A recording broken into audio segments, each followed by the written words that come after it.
Rick Iggersich here from Canada's National Firearms Association. I'm in Tillsonburg, Ontario today at the Tillsonburg Gun Shop.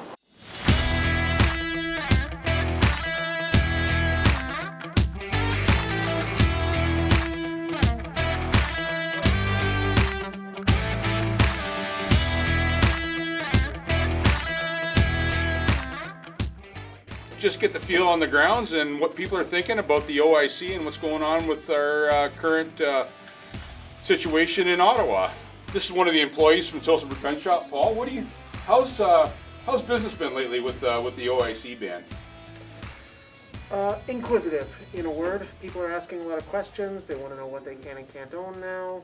We have a hard time explaining it to them, but it hasn't really stopped anybody from making a purchase. It has just determined what they're going to buy.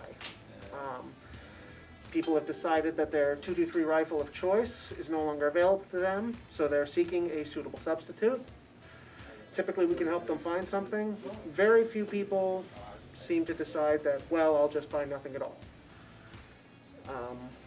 Are you finding that more people are buying guns because of the ban and they don't know what's going to happen in the future? You find that people that wouldn't normally be buying guns are buying guns now? Are you finding that at all, or and ammunition and? As for people buying guns who wouldn't otherwise, I'm not certain. People have not come out and said that to me. People have bought more ammunition. They have openly said that, well, I'm getting both this season's hunting ammo, next season's hunting ammo, my winter's worth of target shooting ammunition, and all manner of things of that nature, just because they're uncertain as to what might happen. Due to the changing legislation, due to everything else that's going on right now, they want to make sure they believe they have enough ammunition for the foreseeable future. Do you find? Have you noticed that ammunition supplies have dwindled at all? Have you noticed anything that way? And firearm supplies in general, because of the OIC and because of what else is going on right now? It's a bit spotty. Some things are as readily available as they always have been. Some things just aren't there. Certain brands of buckshot, certain brands of saboted slugs, they're just not as readily available as they were. Typically we can find something for a customer, but it may not be exactly what they wanted. Yeah. So you're seeing a bit more of a demand because of what's going on. As far as firearm sales, what are you seeing a lot of? Are people buying shotguns? Are they buying rifles? Are they buying handguns? Or all in general? It's been pretty evenly distributed across the board. I wouldn't say, well, that being said, we sell more non-restricted firearms than restricted, of course, smaller market, as you know. The big issue with restricteds was the length of turnaround time, but now that that's picked up, people are just as ready to buy as they ever were.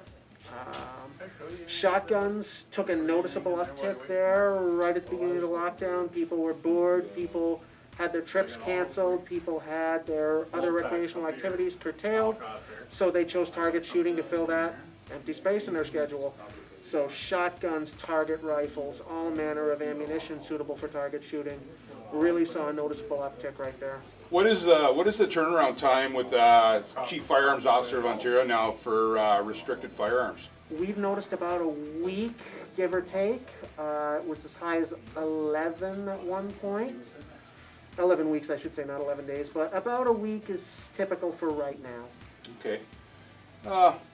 What about accessories and stuff? Are the accessories selling well too, or are people more sticking just to firearms because they know they can get them right now and stock up on accessories later, or it's about the even trend the way it was before? Accessories seem to have been hit they've seemed to take far less of a dramatic hit. People seem to be under the impression that, they'll be readily available. They're not as likely to face change in legal restrictions. In the minds of the public, they feel that makes them more readily available. We definitely have people asking, hey, can I still get mags for this? Can I still get replacement parts?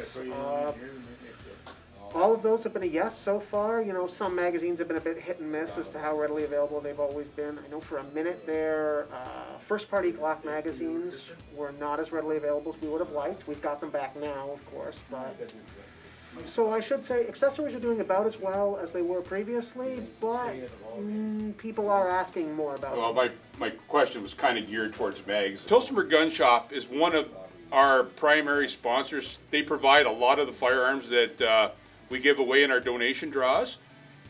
Mark and Jeff have been awesome with Canada's National Firearms Association. They've been helping out the NFA since I've known them. They're doing an excellent job, and kudos to them for helping us out.